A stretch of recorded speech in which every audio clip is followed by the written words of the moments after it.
आषाढ़ कृष्ण पक्ष मांगलिक कार्य रहेंगे वर्जित, हो सकती हैं बड़ी घटनाएं। सनातन धर्म के पंचांगों में प्रत्येक माह के दोनों पक्ष 15 या कभी कभी 14 दिनों के होते हैं, किंतु इस बार आषाढ़ माह में ऐसा नहीं होने जा रहा है। माह का रविवार से आरंभ होकर 5 जुलाई तक चलने वाला कृष्ण पक्ष इस बार 13 दिनों का ही होगा। ऐसा वर्षों बाद हो रहा है। ज्योतिष शास्त्रों में 13 दिन के पक्ष को दुर्योग काल कहा गया है। सनातन धर्म के पंचांगों में प्रत्येक माह के दोनों पक्ष 15 या कभी कभी 14 दिन के होते हैं, किंतु इस बार आषाढ़ माह में ऐसा नहीं होने जा रहा है।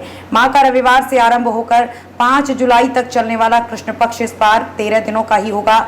ऐसा वर्षों बाद हो रहा है। ज्योतिष शास्त्रों में 13 दिन के पक्ष को दुर्योग काल कहा गया है। इस वर्ष आषाढ़ कृष्ण पक्ष में द्वितीया और चतुर्थी तिथि का क्षय होने से ये पक्ष 13 दिनों का ही रहेगा।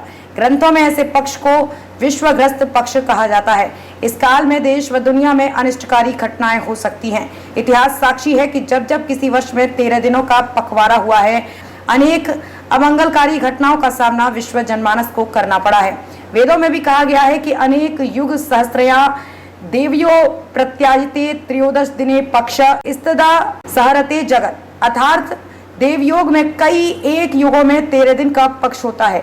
इस संयोग में प्रजा को नुकसान, रोग, महंगाई व प्राकृतिक प्रकोप, झगड़ों का सामना करना पड़ सकता है। राज सत्ता पर आ सकती है विपत्ति। बीएचयू के ज्योतिष विभाग के पूर्व अध्यक्ष प्रोफेसर विनय कुमार पांडे बताते हैं कि 13 दिनों के पक्ष के चलते राज सत्ता पर विपत्ति आ सकती है या विपत्ति का आरंभ हो सकता है।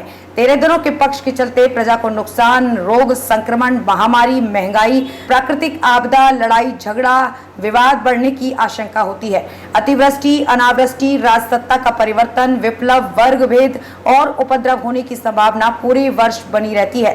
कहा जाता है कि जब भी 13 दिन का पक्ष आता है तब भूकंप समेत कई अप्रिय घटनाएं होती हैं। ज्योतिष के अनुसार इन्हीं 13 दिनों में भविष्य की विनाशकारी घटनाओं की नींव पड़ती है।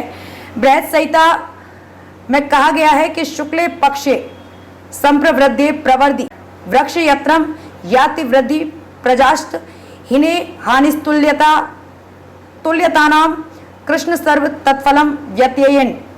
इसी तरह पीयूष धारा में वर्णन है, त्रयोदशा दिने पक्षे तदा सहरते जगत अपि वर्ष सहस्त्रणे काल योग प्रकीर्तितः। ज्योतिर्निबंध में इस दोष को रौरव काल योग कहा जाता है। पक्षस्य मध्ये तिथि पतेता तदा भवे ध्रुव कारकाल योग पक्षे विनिष्टे संकलम विनिष्ट मिथ्या हुराचार्य वराह समस्ता।